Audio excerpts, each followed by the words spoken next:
Hi everyone, welcome back to the channel. ITR 2 भी अब online filing के लिए अवेलेबल है और ITR 2 उन लोगों के लिए है जिनको कि एक से ज्यादा हाउस प्रॉपर्टी से इनकम हो रही है या फिर जो कि अपनी शेयर्स की इनकम या फिर लैंड या प्रॉपर्टी की इनकम दिखाना चाहते हैं, वो लोग ITR 2 फाइल करते हैं। इस वीडियो को बनाने के पीछे हमारा मकसद सिर्फ आपको एजुकेशन देना है। हम ऐसा बिल्कुल भी नहीं कह रहे हैं कि आप अभी अपनी ITR 2 की फाइलिंग स्टार्ट कर दीजिए, क्योंकि अभी साइट पर काफी सारी चीजें अपडेट होनी बाकी हैं। प्रीफेड फैसिलिटी को भी अभी इनेबल नहीं किया गया है, साथ ही बहुत से लोगों का अभी 26 AS भी अपडेट नहीं हुआ होगा। तो चलिए एक नजर डालते हैं ITR 2 के फॉर्मेट पर। सबसे पहले आपको अपने अकाउंट में लॉगिन करना है। लॉगिन करने के बाद आपको ऊपर ई फाइल पर जाना है। ई फाइल में आपको मिलेगा इनकम टैक्स रिटर्न्स। यहाँ पर आना है आपको फाइल इनकम टैक्स रिटर्न। आपके सामने इस तरह का पेज आता है। यहाँ पर आपको सेलेक्ट करना है असेसमेंट ईयर 21-22। नीचे का आकर कंटिन्यू पर क्लिक करेंगे। इसके बाद ऑनलाइन पर क्लिक करेंगे और प्रोसीड करेंगे। अब हमें स्टार्ट न्यू फाइलिंग पर क्लिक करना है। इंडिविजुअल है या HUF है या अदर्स है, इन तीनों ऑप्शंस में से आपको कोई एक चूज करना है। तो हम इंडिविजुअल पर क्लिक करेंगे और यहाँ पर कंटिन्यू पर क्लिक करेंगे। अब आपको अपना ITR फॉर्म यहाँ पर सेलेक्ट करना है। तो ITR 2 यहाँ से सेलेक्ट कर लेंगे। Proceed with ITR 2। Let's get started. अब ये पूछ रहा है कि आप इनकम टैक्स रिटर्न फाइल क्यों करना चाहते हैं। इस तरह की इंफॉर्मेशन लास्ट रिटर्न में भी पूछी जाती थी, तो आप फैमिलियर होंगे कि इस तरह की जो इंफॉर्मेशन पूछी जाती है कि आप इनकम टैक्स रिटर्न क्यों फाइल कर रहे हैं। यहाँ पर जो भी ऑप्शन हो इनमें से वो आप चूज कर सकते हैं। आपकी taxable income more than basic exemption limit है, या फिर आप रिटर्न इसलिए फाइल कर रहे हैं क्योंकि आपने अपने करंट अकाउंट में ड्यूरिंग द ईयर 1 करोड़ या उससे ज्यादा की रकम जमा करवाई है, आपने फॉरेन ट्रैवल पर 2 लाख या उससे ज्यादा रुपए का खर्चा किया है, या फिर आपका इलेक्ट्रिसिटी का bill during the previous year 1 lakh रुपए से ज्यादा का आया है। इनमें से कोई भी सिचुएशन है तो आप इस वाले बॉक्स पर टिक करेंगे। अगर इन दोनों में से कोई भी सिचुएशन नहीं है तब आपको तीसरे पर अदर्स पर टिक करना है। इसके बाद आपको नीचे कंटिन्यू पर क्लिक कर देना है और ये आपका ITR 2 यहाँ से स्टार्ट हो जाता है।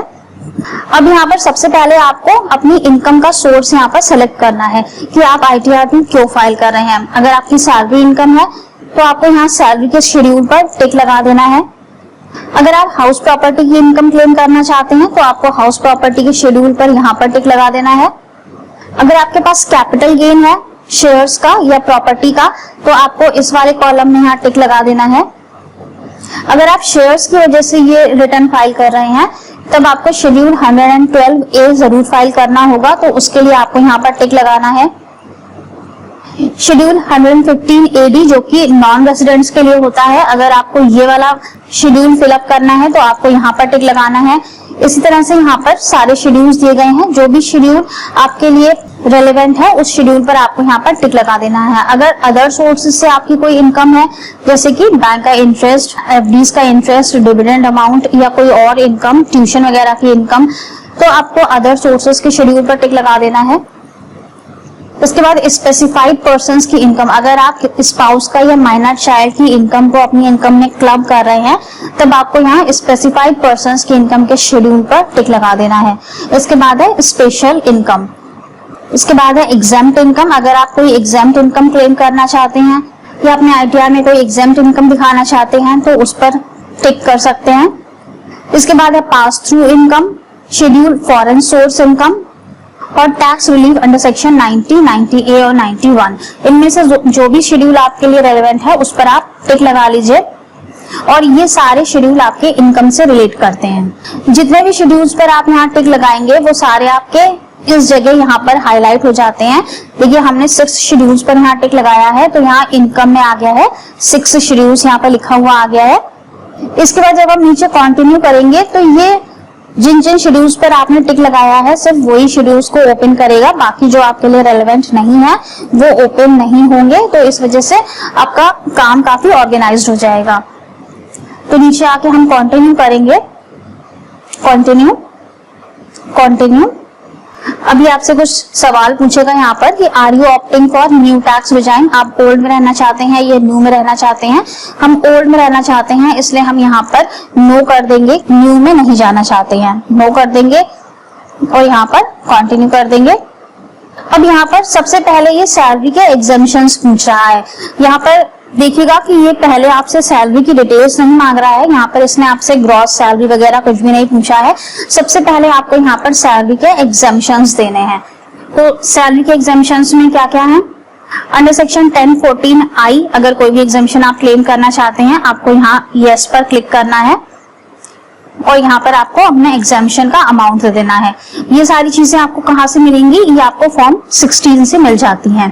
लेकिन यहाँ पर ये देखिएगा एक ये यहाँ पे मार्क लगा हुआ है, ये मार्क आपको इस ITR में जहां जहां भी मिलेगा, इसका मतलब है कि ये डाटा आपके फॉर्म 16 से प्री फिल्ड होगा, ऑटोमेटिक फिलअप होगा जब आपका फॉर्म 16 आपको इश्यू हो जाएगा या फिर जब इस पोर्टल पर प्री फिल्ड फैसिलिटी को इनेबल कर दिया जाएगा।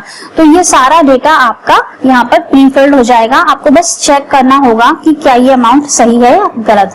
तो अगर वो अमाउंट गलत हो आप यहाँ पर एडिट कर सकते हैं, अगर वो अमाउंट सही है तो आपको बस कंटिन्यू पर क्लिक करके आगे बढ़ जाना है। फिलहाल यहाँ पर प्री फिल्ड फैसिलिटी इनेबल नहीं है तो हमें यहाँ पर मैनुअली ही टाइप करना होगा और ये वीडियो सिर्फ एजुकेशन पर्पज से है, आप इस तरह से फिल करके कभी भी फाइल मत करिएगा जब तक कि यहाँ पर प्री फिल्ड फैसिलिटी इनेबल नहीं हो जाती है और ये डाटा आपका प्री फिल्ड नहीं हो जाता है। तो इसी तरह से आगे चलेंगे। तो यहाँ पर exemption in respect of special compensatory allowance, children education allowance, hostel allowance, ये सारे अलाउंसेस हैं। अगर ये आप क्लेम करना चाहते हैं तो आप यहाँ यस पर क्लिक कर सकते हैं। इसके बाद है हाउस रेंट अलाउंस, HRA का एग्जाम्पशन यहाँ पर आपको क्लेम करना है। अगर आप HRA का एग्जाम्पशन क्लेम करना चाहते हैं तो यहाँ यस पर क्लिक करेंगे और यहाँ पर आपको एग्जाम्पशन का अमाउंट देना है। हम इसे नो कर देते हैं अभी। इसके बाद लीव ट्रैवल अलाउंस है और इसके बाद एनी अदर एग्जाम्पशन, अगर इनके अलावा आप कोई भी एग्जाम्पशन क्लेम करना चाहते हैं तो उसके लिए आप एनी अदर पर यहाँ यस कर देंगे। अब यहाँ पर एक लिस्ट ओपन होती है, आपको इनमें से सेलेक्ट कर लेना है कि एनी अदर में आप कौन सा एग्जाम्पशन यहाँ पर क्लेम करना चाहते हैं। इसमें काफी सारे ऑप्शंस हैं, शो मोर पर करेंगे तो और ऑप्शंस आएंगे यहाँ पर और इसे आप फिलअप करके नीचे कंटिन्यू पर क्लिक कर दीजिए।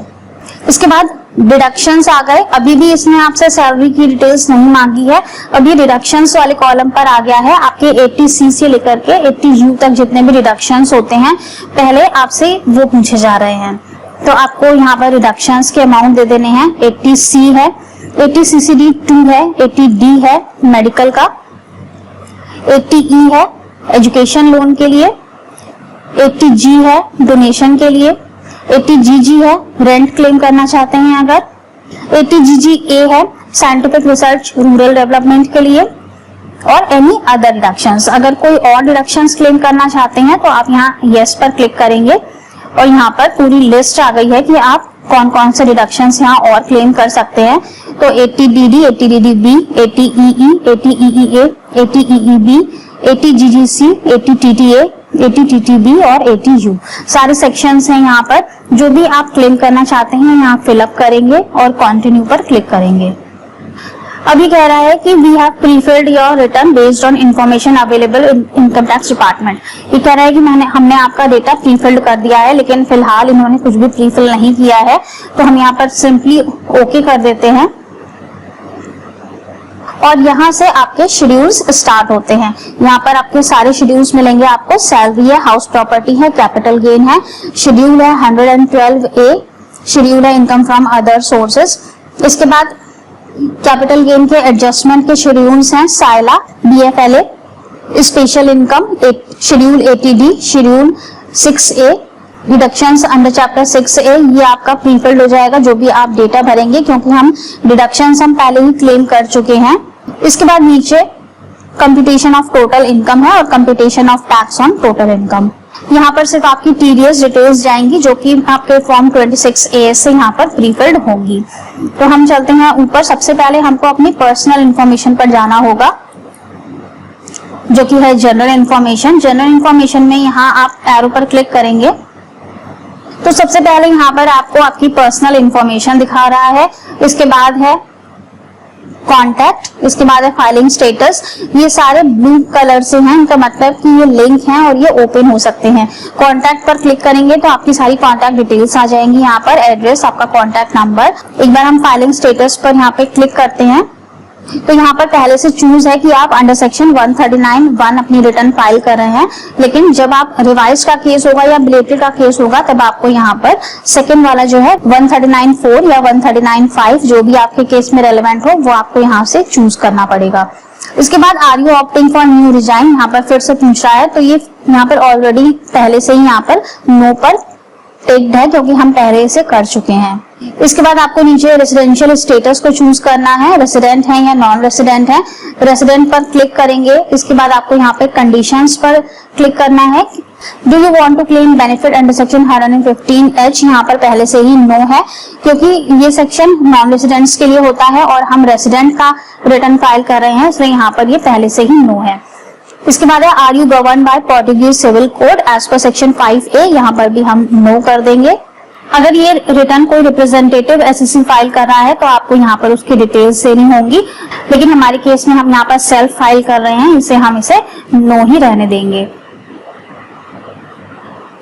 इसके बाद डायरेक्टरशिप की डिटेल्स हैं। अगर आप किसी कंपनी में डायरेक्टर हैं तो आपको यस या नो पर क्लिक करना है, हम यहाँ पर नो पर क्लिक कर देंगे, नहीं हम डायरेक्टर नहीं है। इसके बाद है क्या आपने कोई अनलिस्टेड इक्विटी शेयर्स होल्ड किए हुए हैं, यस या नो पर आपको क्लिक करना है और इतना करने के बाद आपको इस डेटा को सेव कर देना है। इसके बाद आ जाती हैं आपकी बैंक डिटेल्स। इतनी डिटेल्स देने के बाद आपको कंफर्म कर देना है और यहाँ पर हमारा जो जनरल इंफॉर्मेशन का पार्ट था वो कंप्लीट हो गया, यहाँ पर ग्रीन साइन आ गया कंफर्म्ड का। अब हमें अपने शेड्यूल्स पर जाना है। सबसे पहले है सैलरी का शेड्यूल, सैलरी के शेड्यूल को ओपन करेंगे। अब यहाँ पर सबसे पहले आपको अपने एम्प्लॉयर को ऐड करना है, आपको कहाँ से सैलरी मिल रही है, यहाँ ऐड पर क्लिक करेंगे तो यहाँ पर पूरी इंफॉर्मेशन आपको देनी होगी कि नेम ऑफ एम्प्लॉयर क्या है, टैन नंबर क्या है एम्प्लॉयर का, address, town, city, state, pin code, zip code, nature of employer. Nature employer में यहाँ पर central government, state government, PSU जो भी आपके केस में रेलेवेंट हो वो आप यहाँ से चूज कर सकते हैं। इसके बाद है salary as per section 17(1) as per form 16। यहाँ पर भी देखिए ये साइन लगा हुआ है, इसका मतलब कि ये डेटा आपके फॉर्म 16 से यहाँ पर प्रीफिल्ड हो जाएगा। नेचर ऑफ सैलरी यहाँ से सिलेक्ट करना है कि सबसे पहले बेसिक सैलरी सिलेक्ट करेंगे और यहाँ पर उसका अमाउंट देंगे। ये सारा डेटा आपको अपने फॉर्म 16 से मिल जाएगा। जब आप फॉर्म 16 ओपन करेंगे तो जैसे जैसे यहाँ पर इंफॉर्मेशन पूछी जा रही है सेम वैसी ही इंफॉर्मेशन आपके फॉर्म 16 में दी होती है, वहां से आपको जस्ट यहाँ पर कॉपी करना है। इसके बाद है नीचे value of perquisites as per section 17(2). इसके बाद है प्रॉफिट्स इन लिeu of salary as per section 17(3). Gross salary का हेड यहाँ पर कंप्लीट हो जाएगा और इसे आप ऐड कर देंगे। अब फिलअप करने के बाद आपकी टोटल सैलरी यहाँ पर आपको दिखाई देने लगेगी, total gross salary from all employers. इसके बाद है allowances to the extent exempt under section 10। तो वो आपको याद होगा कि हम पहले ही कर चुके हैं जहां पर कि हमने अपने एग्जेम्पशंस क्लेम किए थे, तो वो अमाउंट आपका यहाँ पर प्रीफिल्ड हो जाएगा। आपने जो भी वहां पे फिलअप किया होगा वो अमाउंट यहाँ पर आपका आ जाएगा। अगर आप देखना चाहते हैं कि आपने वहां पर क्या चीज फिल की थी तो आप इस लिंक से पीछे के पेज पर जा सकते हैं, आपको नीचे से बैक करने की जरूरत नहीं है। यहाँ से क्लिक करेंगे तो अंडर सेक्शन 10 के जितने भी अलाउंसेस आपने पहले क्लेम किए हैं वो सब आपको यहाँ पर शो हो जाएंगे। अगर कोई और आप ऐड करना चाहते हैं, भूल गए हैं, तो यहाँ पर ऐड भी अनदर कर सकते हैं। इसे कोलैप्स कर देते हैं हम। अब यहाँ पर आपकी नेट सैलरी कैलकुलेट होकर आ जाएगी। इसके बाद है डिडक्शंस अंडर सेक्शन 16। इसमें आपको मिलेगा स्टैंडर्ड डिडक्शन, एंटरटेनमेंट अलाउंस और प्रोफेशनल टैक्स अंडर सेक्शन 16(3). इसको भी फिल करके आप यहाँ से सेव कर देंगे और ये आपका सैलरी का शेड्यूल यहाँ पर कंप्लीट हो गया। Income chargeable under the head salary यहाँ पर आपका अमाउंट आ जाएगा और आपको कंफर्म पर क्लिक कर देना है। अब आपका सैलरी का शेड्यूल कंफर्म्ड हो गया, यहाँ पर ग्रीन साइन आ गया है और आप इसे मॉडिफाई करना चाहते हैं तो कर सकते हैं। इसके बाद इसी तरह से है हाउस प्रॉपर्टी का शेड्यूल है, कैपिटल गेन का शेड्यूल है। कैपिटल गेन के शेड्यूल पर देखते हैं कि किस तरह से आपको करना होगा। यहाँ एरो पर क्लिक करेंगे। इसके बाद यहाँ पर आपसे पूछ रहा है कि आप कौन से असेट के लिए कैपिटल गेन शेड्यूल फिल कर रहे हैं। आपने कोई लैंड बिल्डिंग सेल की है, या आप इक्विटी शेयर्स या म्यूचुअल फंड्स के लिए करना चाहते हैं, या आप बॉन्ड्स और डिवेंचर्स के लिए करना चाहते हैं, तो यहाँ से आप सेलेक्ट कर सकते हैं। और जो भी आप सेलेक्ट करेंगे तो ये आपको सिर्फ उसी से रिलेटेड इंफॉर्मेशन दिखाएगा। तो हम यहाँ पर इक्विटी शेयर और unit of equity oriented mutual fund on which STT is paid under section 112A, इस वाले पर हम सेलेक्ट करते हैं। और इस वाले में भी यहाँ पर ये वाला साइन लगा हुआ है। इसका मतलब कि जब प्रीफिल्ड फैसिलिटी ओपन होगी, आपका जो ये शेड्यूल होगा सेक्शन 112A का, ये प्रीफिल्ड होकर आएगा। अब हम यहाँ नीचे कंटिन्यू पर क्लिक कर देंगे और ये आपका इक्विटी शेयर का शेड्यूल ओपन हो गया है। यहाँ पर ये ब्लू कलर से लिंक दे रहा है, इस लिंक पर हम ओपन करेंगे तो यहाँ पर है click below button to add details of sale of equity share. यहाँ पर ऐड डिटेल्स पर क्लिक करेंगे तो ये वाला डेटा आपका शेड्यूल 112A से प्रीफिल्ड हो जाएगा, ऑटोमेटिक फिलिंग है यहाँ पर। और अगर आप देखना चाहते हैं कि ये डेटा कैसे आया है तो आपको यहाँ पर नीचे जो व्यू शेड्यूल का लिंक दिया हुआ है इस पर क्लिक करना होगा। अभी हम आगे देखेंगे कि ये वाला शेड्यूल किस तरह से फिल करना है। अभी हम यहाँ पर फिलहाल लॉन्ग टर्म कैपिटल गेन का यहाँ पर देख लेते हैं कि किस तरह से दिया हुआ है। इसके बाद अगर आप इस लॉन्ग टर्म कैपिटल गेन से कोई डिडक्शंस क्लेम करना चाहते हैं, वो अमाउंट आप यहाँ पर दे देंगे और आपका ये long term capital gain amount calculate होकर आ जाएगा। इसे आपको यहाँ पर ऐड पर क्लिक कर देना है। इसके बाद हम बैक टू शेड्यूल चलते हैं। अब देखिए यहाँ पर दिया हुआ है शेड्यूल 112A जो कि अपने आप प्रीफिल्ड होगा और आपको यहाँ पर फिलअप कुछ भी नहीं करना है।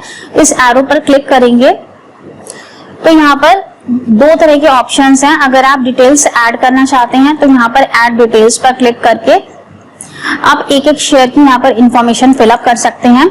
यहाँ पर आपको सबसे पहले ये सिलेक्ट करना होगा कि ऑन और बिफोर 31 जनवरी 2018 शेयर परचेज किया है या आफ्टर 31 जनवरी 2018 शेयर परचेज किया है। ये दोनों ऑप्शंस पर क्लिक करने के बाद आपको ISIN कोड देना होगा, नेम ऑफ द शेयर देना है, number of shares, sale price per unit, cost of acquisition, fair market value, expenditure जो क्लेम करना चाहते हैं और फुल वैल्यू ऑफ कंसिडरेशन। ये सारी इंफॉर्मेशन आपको हर शेयर के लिए यहाँ पर देनी होगी। अगर आपको ध्यान हो कि लास्ट ईयर भी जो हमने रिटर्न फाइल की थी तो वहां पर भी इस तरह से हमें पूरा चार्ट देना पड़ता था और ये सारी इंफॉर्मेशन हमें मैनुअली फीड करनी पड़ती थी। इसके बाद हम ऐड पर क्लिक करेंगे तो ये आपका शेयर ऐड हो जाएगा। और इसका एक दूसरा तरीका भी है, यहाँ पर है डाउनलोड CSV टेम्पलेट। अगर आपके पास CSV फाइल है तो आप वो यहाँ पर डाउनलोड करके और उसे अपलोड कर सकते हैं, तो आपको ये इतना सारा डेटा यहाँ पर फिलअप नहीं करना पड़ेगा। तो जो भी आपके लिए कन्वीनियंट हो वो आप यहाँ पर कर सकते हैं। CSV फाइल अपलोड कर सकते हैं, यहाँ पर डिटेल्स ऐड कर सकते हैं हर शेयर की और उसके बाद आपको नीचे कंफर्म कर देना है। तो इस तरह से ITR 2 को फाइल किया जाएगा। इसके बाद यहाँ पर नीचे शेड्यूल CYLA है और शेड्यूल BFLA है। ये सारे अपने आप ऑटोमेटिकली आपके शेयर्स के एडजस्टमेंट के शेड्यूल्स हैं। यहाँ पर आपको ओपन करके एक बार चेक करना होगा कि यहाँ पर आपके एडजस्टमेंट्स सही से हो रहे हैं या नहीं। इसके बाद जो नीचे है शेड्यूल 6A, ये आपका फिलअप हो जाएगा ऑटोमेटिक, क्योंकि हम पहले ही सारे डिडक्शंस यहाँ पर क्लेम कर चुके हैं। इसके बाद कंप्यूटेशन ऑफ टोटल इनकम है जो अपने आप यहाँ पर बनकर आएगा और इसके बाद computation of tax on total income है। टैक्स ऑन टोटल इनकम ये भी आपका यहाँ पर अपने आप कैलकुलेट होता है। इनमें आपको सिर्फ अपनी TDS की डिटेल्स या एडवांस टैक्स की डिटेल्स या फिर सेल्फ असेसमेंट टैक्स अगर आपने पे किया तो उसकी डिटेल्स यहाँ पर देनी होगी। ये सारे डेटा ग्रीन होते ही, कंफर्म होते ही आपका यहाँ पे प्रीव्यू रिटर्न ये हाईलाइट हो जाएगा। प्रीव्यू रिटर्न करके आप अपने रिटर्न को यहाँ पर सबमिट कर सकते हैं। तो फ्रेंड्स, ये था ITR 2 का वीडियो। जस्ट एक एजुकेशन पर्पज से एक फॉर्मेट दिखाया था आपको कि किस तरह से आपको अपनी ITR 2 की फाइलिंग करनी है। अभी फिलहाल हम यहाँ पर कोई भी फाइलिंग नहीं कर रहे हैं क्योंकि साइट अपडेटेड नहीं है। जैसे ही यहाँ पर प्रीफिल्ड फैसिलिटी इनेबल हो जाएगी और साइट भी अपडेट हो जाएगी, हम आपके लिए लाइव फाइलिंग लेकर आएंगे कि किस तरह से आपको यहाँ पर शेड्यूल्स दिखेंगे अपने कैपिटल गेन्स के और किस तरह से आपको फाइलिंग करनी है। इसलिए चैनल को सब्सक्राइब करना मत भूलिएगा, वीडियो को लाइक और शेयर करते रहिएगा। Thank you so much for watching this video. Have a nice day, stay safe and healthy, bye bye.